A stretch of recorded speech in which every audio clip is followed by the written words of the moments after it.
दोस्तों, welcome to my channel. Previous video में हमने देखा था टीडीएस क्या है, गवर्नमेंट में टीडीएस अप्लाई क्यों किया, फिनेंशियल ईयर क्या है, कैलेंडर ईयर क्या है, direct tax, indirect tax and TDS कब तक ड्यू होगा, टीडीएस कब तक पे करना पड़ेगा गवर्नमेंट को। ये सब हमने प्रीवियस वीडियो में देखा। ठीक है, अगर ये आपने मिस किया है तो मेरे चैनल पे प्लेलिस्ट पे जाइए और आपको वीडियो मिल जाएगा। आज की वीडियो में हम पर्टिकुलरली फोकस करेंगे टीडीएस रेट्स के बारे में कि कितना परसेंटेज टीडीएस कट करना चाहिए या डिडक्ट करना चाहिए and on what limit. Okay, recently जो बजट हुआ फरवरी 2025, उसमें फिर निर्मला सीतारमन ने 8th बजट पेश किया एंड वहाँ पे कुछ रूल्स भी चेंज हुए टीडीएस के। ठीक है, पहले कुछ अलग rate of interest rate of deduction था, अभी कुछ अपडेट हुआ है कुछ कुछ सेक्शंस में। आज की वीडियो में हम section wise each and everything देखेंगे। एंड तक बने रहिए और ये जो भी मैं सिखा रही हूँ वो नोट कीजिए। अगर आपको कुछ डाउट है तो कमेंट सेक्शन में आप मेंशन कीजिए, मैं वीडियो के बाद आपका सब कुछ डाउट सॉल्व करूँगी। ठीक है, let's start. TDS rates 2025। Okay, first we will start with section 192। Section 192 क्या है? सेक्शन 192 के अंडर टीडीएस ऑन सैलरी और पेंशन आता है। सैलरी और पेंशन के अमाउंट पे कितना टीडीएस डिडक्ट करना चाहिए? Rate is as per the slab rates. Slab rates मतलब एक तो है old tax regime and new tax regime. अगर ओल्ड टैक्स रेजिम आपने सिलेक्ट किया है तो उसके स्लैब रेट्स के हिसाब से आपका टीडीएस कट होगा, एंड न्यू टैक्स रेजिम अगर आपने सिलेक्ट किया है तो उसके टैक्स रेट के हिसाब से आपका टीडीएस कट होगा। ओल्ड टैक्स का स्लैब रेट क्या है? Up to 2,50,000 no tax, 2,50,000 to 5 lakh it is 5%, and 5 lakh to 10 lakh it is 20%, and about 10 lakh it is 30%। ये था ओल्ड टैक्स रेजिम। एंड यहाँ पे 87A का भी आपको बेनिफिट मिलेगा, मतलब अप टू 5 लाख अगर आपका इनकम है तो नो टैक्स पेएबल, एंड अगर टैक्स उससे ज़्यादा है तो वो टैक्स पेएबल होगा एंड टीडीएस भी कट होगा आपका। And under new tax regime slab rate क्या है? अप टू 4 लाख 0% टैक्स, मतलब no tax, and 4 lakh to 8 lakh it is 5%, 8 lakh to 12 lakh it is 10%, 12 lakh to 16 lakh it is 15%, and 16 lakh to 20 lakh it is 20%, and 20 lakh to 24 lakh it is 25%, and above 24 lakh it is 30%। अगर आप देखोगे यहाँ पे slab rates कैसे याद रखोगे आप, यहाँ पे each and every income duration में 4 लैक्स का गैप है। अगर आप to 4 lakh no tax, 4 lakh to 8 lakh, 8 lakh to 10 lakh, and जो टैक्स रेट है वहाँ पे 5% बढ़ता जा रहा है, 0%, 5%, 10%, 15%, 20% एक्सेट्रा ऐसे।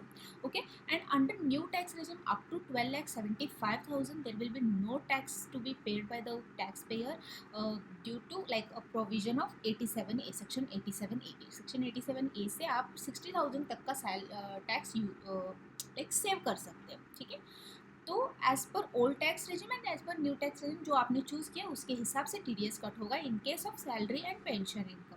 Okay, and limit is taxable limit. आप टैक्सेबल लिमिट से अगर ज़्यादा है तो ही कट होगा, and no TDS up to 12,75,000 under new tax regime. And now coming to section 192A, यहाँ पे है TDS on pre mature withdrawal from EPF. EPF मतलब एम्प्लॉयर पेंशन फंड। वहाँ से अगर आप प्री मैच्योर विड्रॉवल कर रहे हो, मतलब 5 ईयर से पहले, 5 ईयर से पहले आप विड्रॉवल कर रहे हो तो टीडीएस कट होगा। रेट क्या होगा? 10%, एंड अमाउंट होगा 50,000 और above 50,000। Section 193 is interest on securities. अगर सिक्योरिटीज आपने सिक्योरिटीज ले रखा है उस पर अगर इंटरेस्ट आ रहा है आपको, अगर वो इंटरेस्ट क्या करेगा? पे करते वक्त 10% डिडक्ट होके आएगा। वो भी लिमिट क्या होगा? 10,000। 10,000 से ज़्यादा या 10,000 है इंटरेस्ट ऑन सिक्योरिटीज तो 10% टीडीएस कट होगा। Section 194 dividend. स्टॉक्स पे इन्वेस्ट किया, वहाँ से आपको डिविडेंड आ रहा है, डिविडेंड आ रहा है तो वो क्या होगा? 10% टीडीएस डिडक्ट करके ही आएगा, एंड लिमिट इज 10,000। ओके, 10,000 अगर 10,000 से ज़्यादा या 10,000 डिविडेंड आप रिसीव कर रहे हो तो 10% टीडीएस डिडक्ट करके आएगा, अगर पे कर रहे हो तो 10% टीडीएस डिडक्ट करके पे करना पड़ेगा। Section 194A interest other than interest on securities. Previous section में हमने देखा section 193 interest on securities. 194A में other than interest on securities आएगा, वो भी when payer is bank, cooperative society और post office, that is simply FD interest. Okay, अगर age 60 से कम है तो रेट होगा 10% एंड लिमिट इज़ 50,000। एंड अगर एज 60 ईयर्स से ज़्यादा है तो रेट होगा 10% and limit will be 1 lakh. ठीक है। एंड अदर केसेस मतलब if the payer is not bank और कोऑपरेटिव सोसाइटी और post office then rate is 10% but limit is less, that is 10,000। ठीक है। This is section 194A। Now coming to section 194B, income from lottery, winnings, card games, crossword puzzles and other games of any type. अगर आप winning कर रहे हो lottery से या game से, फॉर एग्जांपल रमी सर्कल या जो भी वो क्रिकेट का है ना वो, जहाँ से ऑनलाइन गेम से अगर क्रॉसवर्ड पजल या लॉटरी से अगर आप विनिंग करें वो अमाउंट आपको 30% TDS डिडक्ट करके आएगा एंड द लिमिट इज़ 10,000। अगर सपोज आपको 1 लाख मिला है तो आपका 1 लाख इंटू 30% माइनस होके 70,000 ही आपके यहाँ पे क्रेडिट हो जाएगा। Section 194BA, it is related to income from online gaming. यहाँ पे है लॉटरी, विनिंग्स, कार्ड गेम्स और other types of any games, but यहाँ पे है ऑनलाइन गेम। सेक्शन 194BA, यहाँ पे भी सेम लिमिट है 30% एंड द लिमिट इज 10,000, यहाँ पर भी सेम है बट सेक्शन डिफरेंट है। ठीक है। And section 194BB, income from online gaming other than this. Section 194BA, rate is 30% and limit is 10,000।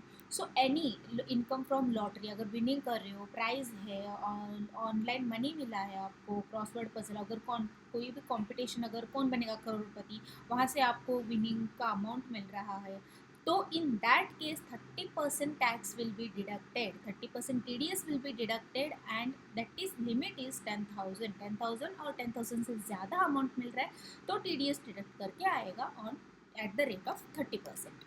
And section 194C, section 194C, सी मानी contractor, यहाँ से ऐड कर सकते हैं आप।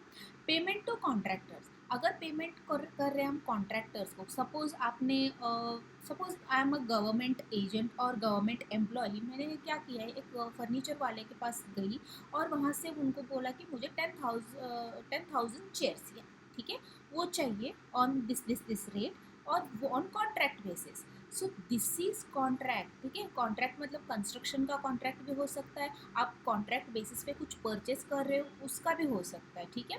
इन this case payment to contractors, अगर इंडिविजुअल और HUF है तो 1% TDS डिडक्ट करना पड़ेगा। अगर अदर देन इंडिविजुअल और HUF मतलब पार्टनरशिप कंपनी है, डोमेस्टिक कंपनी है, LLP है, कुछ भी है अदर देन इंडिविजुअल और HUF, देन रेट इज 2%। सो अगर लिमिट की बात करेंगे तो सिंगल ट्रांजैक्शन मतलब वन टाइम पे आप 30,000 या 30,000 से ज़्यादा दे रहे हैं तो TDS अप्लीकेबल होगा। अगर अग्रीगेट पेमेंट 1 लाख है तो TDS पेएबल होगा, TDS डिडक्ट करना पड़ेगा। फॉर एग्जांपल आपने 25,000 पे किया वन टाइम तो no TDS will be deducted. अगर 20,000 ऐसे 4 इंस्टॉल में आपने पेमेंट किया दैट इज़ 80,000, उसके बाद 10,000 आपने पेमेंट किया दैट इज़ 90,000। यहाँ पे अग्रीगेट पेमेंट क्या हुआ 90,000 which is less than 1 lakh. So in that case also TDS is not applicable. सिर्फ अग्रीगेट पेमेंट अगर 1 लाख से ज़्यादा है या 1 लाख है तो TDS applicable, and one time अगर पेमेंट कर रहे हो दैट इज़ 30,000 और उससे भी ज़्यादा है तो ही TDS पेएबल होगा, otherwise no. In individual case 1% and other than individual और HUF 2%। Now coming to section 194D, insurance commission. अगर इंश्योरेंस कमीशन मतलब LIC एजेंट है और इंश्योरेंस बेच के वो कमीशन अर्न कर रहा है, in that case for domestic companies 10% TDS cut होगा and for other than companies मतलब इंडिविजुअल अगर होगा तो 5% TDS कट होगा and the limit is 20,000। Section 194DA, income from insurance payout while payment of any sum in respect of life insurance policy। अगर आपका life insurance policy से कुछ payment आया है या लाइफ इंश्योरेंस कंपनी को पॉलिसी का अमाउंट देना है, ठीक है, तो in that case TDS will be deducted at the rate of 2% if the amount is 1 lakh और more than 1 lakh. Threshold limit is 1 lakh here अगर इंश्योरेंस पे आउट कर रहा है। ठीक है। And section 194E, payment to non resident sportsman और sports association. फिलहाल तो IPL चल रहा है इंडिया में, तो अगर इन नॉन रेसिडेंट स्पोर्ट्समैन अगर मतलब अब्रॉड का फॉरेन स्पोर्ट्समैन जो है अगर यहाँ पे आके प्ले कर रहा है एंड कुछ अमाउंट विन कर रहा है या कुछ अमाउंट अर्न कर रहा है यहाँ से और इंडिया से पेमेंट हो रहा है उसको, या फॉरेन स्पोर्ट्स एजेंसी है या स्पोर्ट्स एसोसिएशन है, इन दैट केस उनको अगर पेमेंट हो रहा है तो 20% डिडक्ट टीडीएस डिडक्ट करके ही पेमेंट करना पड़ेगा and there will be no limit. अगर 1 रुपी भी अगर आप पे कर रहे हो तो उस पर भी 20% कट होकर पेमेंट करना पड़ेगा रिमेनिंग अमाउंट। ठीक है, this is for non resident sportsman and sports association section 194E 20% TDS. Now coming to section 194EE, payment of amount standing to the credit of persons national saving scheme. अगर person की national saving scheme में कुछ amount credit है, deposit है, या अगर कुछ amount इकट्ठा हो रखा है एंड अगर उसका पेमेंट कर रहे हो तो in that case 10% 10% TDS cut करके पेमेंट करना पड़ेगा अगर अमाउंट इज 2500 और more than 2500, limit is 2500 and the rate is 10%। Section 194G, payments commissions etcetera on the sale of lottery tickets. अगर आपने लॉटरी टिकट बेचा एंड किसी को लॉटरी लग गई एंड अगर उस पर आपको कुछ पेमेंट मिल रहा है या कमीशन मिल रहा है, in that case also TDS will be deducted at the rate of 2% and the limit is 20,000। Section 194H, commission or brokerage, rate is 2% and the limit is 20,000। Commission और ब्रोकरेज मतलब अगर आपको security broker है या कुछ stock exchange का broker है और एनी काइंड ऑफ ब्रोकरेज और एजेंट्स अगर वो कमीशन अर्न कर रहे हैं या ब्रोकरेज अर्न कर रहे हैं तो in that case 2% TDS will be deducted and the limit is 20,000। Section 194I, rent. अगर रेंट पे कर रहे हो to landlord and the amount of rent is equal to or more than 50,000 per month, then in that case 10% TDS will be deducted. Section 194IA, payment in consideration of transfer of certain immovable property other than agricultural land। agricultural land छोड़ के बाकी का अगर आप immovable property मतलब building plot कुछ भी ऐसे ट्रांसफ़र कर रहे हो ऑन दैट अगर पेमेंट हो रहा है तो वो पेमेंट 1% टीडीएस डिडक्ट करके आएगा and the limit is 50 lakhs। 50 lakhs से ज़्यादा अगर पे कर रहे हो तो टीडीएस 1% डिडक्ट करके पे करना पड़ेगा। And now coming to section 194IB, rent payment by an individual और HUF not considered under section 194I। Previously हमने देखा 194I पे 10% टीडीएस डिडक्ट हो रहा था रेंट पे, अगर वहाँ पे इंडिविजुअल और HUF कंसिडर नहीं हो रहा है 194I में, अगर 194IB में रेंट पे कर रहे हो तो limit is same 50,000 per month but TDS rate will be 2%। Section 194J, this is important section, most probably सारे MNC में या नॉर्मली सारे ये TDS सेक्शन यूज़ होता है। That is fees for professional और टेक्निकल सर्विसेज। अगर डॉक्टर है, लॉयर है, चार्टर्ड अकाउंटेंट है, अगर उनका सर्विसेज आप अवेल कर रहे हो और अवेल करने के बाद अगर आपको पेमेंट करना है उनको, इन दैट केस 10% TDS डिडक्ट करके ही पे करना पड़ेगा एंड द लिमिट इज़ 50,000। ठीक है।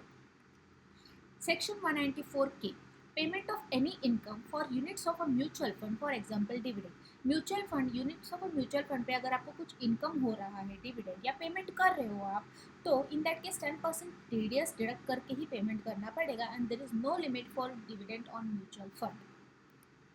Section 194LA, payment in respect of compensation on acquiring certain immovable property. For example आपका कुछ खेत है रोड साइड पे, ठीक है, रोड साइड का ज़मीन है और गवर्नमेंट को हाईवे पर बनाना है वहाँ पे, अगर गवर्नमेंट आके आपसे नेगोशिएशन करके इन रिस्पेक्ट ऑफ या इन कंपनसेशन मतलब आपको उनको लैंड चाहिए और आपको वो सर्टन अमाउंट पे कर रहा है इन ल्यू ऑफ दैट लैंड, तो that compensation for acquiring certain immovable property or that amount paid by the government is after deducting 10% TDS, ठीक है, और limit is 5 lakh in this case। Section 194LB, payment of interest on infrastructure debenture fund to a non resident. अगर non resident है या ना रहे है, foreign candidate है उनके या अगर उनको अगर हम कुछ पेमेंट कर रहे हैं तो वहाँ पे लिमिट नो लिमिट ही होगा। अगर 1 रुपये भी आप पे कर रहे हो तो वहाँ पे TDS डिडक्ट करना ही पड़ेगा। यहाँ पे interest on infrastructure debenture fund है तो 5% TDS डिडक्ट करना पड़ेगा, that to a non resident. Section 194F, Certain payments by individual or HUF not liable to deduct TDS under section 194C, 194H and 194J. इसके बारे में मैं एक separate video ही बनाऊंगी। फॉर फिलहाल यह सोचिए कि 194C, 194H एंड 194J के अंडर सेक्शन में अगर हम TDS कट नहीं कर रहे हैं, डिडक्ट नहीं कर रहे हैं for certain individuals for the certain payments और HUF, then in that case 2% TDS deduct करना पड़ेगा and the limit is 50 lakh 50 lakhs. Section 194N, cash withdrawal exceeding a certain amount. अगर एटीएम से कैश विड्रॉ कर रहे हो आप और बैंक से कैश विड्रॉल कर रहे हो, उस पर भी टीडीएस डिडक्ट होगा अगर वो सर्टन लिमिट से ज़्यादा हो रहा है तो। ठीक है, यहाँ पे दो केसेस है। First one is if ITR of last 3 years is not filed. अगर नॉट फाइल है तो रेट 2% होगा अगर आप 20 लाख से ज़्यादा कैश विड्रॉ कर रहे हो। यहाँ पे ध्यान रखिए, प्रीवियसली जो भी हमने सेक्शन देखा वहाँ पे लिमिट मैंने 20,000 और मोर देन 20,000 या अमाउंट जो भी था वो इंक्लूडिंग द अमाउंट था, बट यहाँ पे आप देखोगे तो यहाँ पे मोर देन 20 लाख लिखा है। अगर आपने 20 लाख कैश विड्रॉ किया तो no tax will be deducted, no TDS will be deducted. अगर 21 लाख का कैश डिडक्ट कर रहे हो तो वो जो भी 1 लाख है वो अबाउट 20 लाख 1 लाख पे TDS डिडक्ट होगा eight the rate of 2%। And अगर 1 करोड़ है और सॉरी मोर देन 1 करोड़ है तो in that case 5%, that to if ITR of last 3 financial years is not filed. ठीक है, अगर ITR फाइल किया है आपने लास्ट 3 years का तो इन दैट केस आपको बेनिफिट मिलेगा। मतलब 1 करोड़ तक आप कैश विड्रॉ कर सकते हो, उस पर कुछ TDS डिडक्ट नहीं होगा। अगर 1 करोड़ से ज़्यादा आप विड्रॉ कर रहे हो तो 2% TDS डिडक्ट होगा। Section 194O, payment for the sale of goods और provision of services by e-commerce operator through its digital और इलेक्ट्रॉनिक फैसिलिटी और प्लेटफॉर्म। ई-कॉमर्स ऑपरेटर है मतलब अमेजोन पे, मीशो पे, आजियो पे, मिंत्रा पे अगर आप सेल कर रहे हो तो in that case TDS will be deducted at 0.1%. Earlier the limit was 1%. From 1st April 2025 the limit has rate has changed, that is to 0.1% and the limit is 5 lakh rupees. Section 194P, P pension ऐसे add कर सकते हो। ठीक है, payment of pension और interest to specified senior citizen of age 75 years और मोर।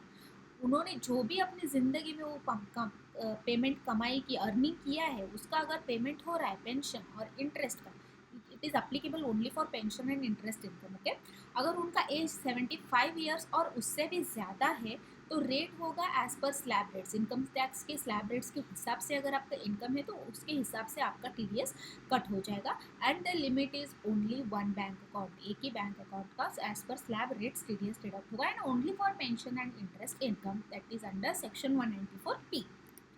Section 194Q, यहाँ पे क्या आएगा, payment for the purchase of goods. अगर आप कुछ गुड्स परचेस कर रहे हो तो द लिमिट इज 50 lakhs और more than 50 lakhs then 0.1% of TDS to be deducted.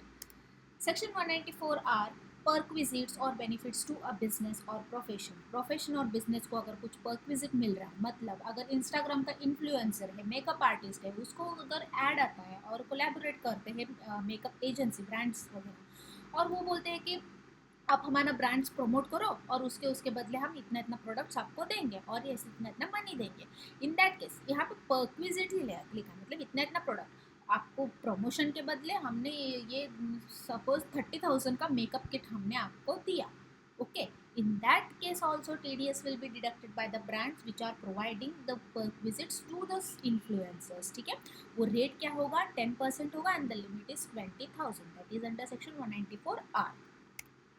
Section 194S, TDS on the transfer of virtual digital assets, for example Bitcoin। अगर Bitcoin ऐसे डिजिटल assets को आप virtually transfer कर रहे हो तो in that case also TDS will be deducted at the rate of 1%। and यहाँ पे लिमिट है specified person, individual और HUF जिसका business income कुछ भी नहीं है, in that case the limit is 50,000।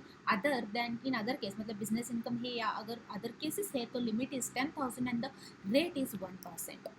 Section 195, income on investment made by NRI citizen. यहाँ पे NRI है तो no limit will be there, the rate is 20%। अगर NRI ने इंडिया में आके इनकम इन्वेस्टमेंट किया है एंड उस इन्वेस्टमेंट पे अगर उसको इनकम मिल रहा है तो 20% डिडक्ट होके ही मिलेगा and the limit is there is no limit. So these are the important sections, tax rates and the limits. Okay, यहाँ पे अगर आपको अच्छा लगा ये वीडियो, कुछ यूज़फुल लगा, तो आप लाइक कीजिएगा एंड ये आपके दोस्तों के साथ या जिनको टीडीएस लर्न करना है उनको शेयर कीजिएगा। And if you have any doubts, अगर कुछ डाउट्स है, कुछ क्लैरिटी चाहिए और किसी पर्टिकुलर सेक्शन पे अगर आपको एक प्रॉपर वीडियो चाहिए तो कमेंट सेक्शन में मेंशन करो, मैं वो भी प्रिपेयर करके वो अपलोड करूँगी। And please don't forget to subscribe to my channel and support me. Thank you so much and thanks for watching.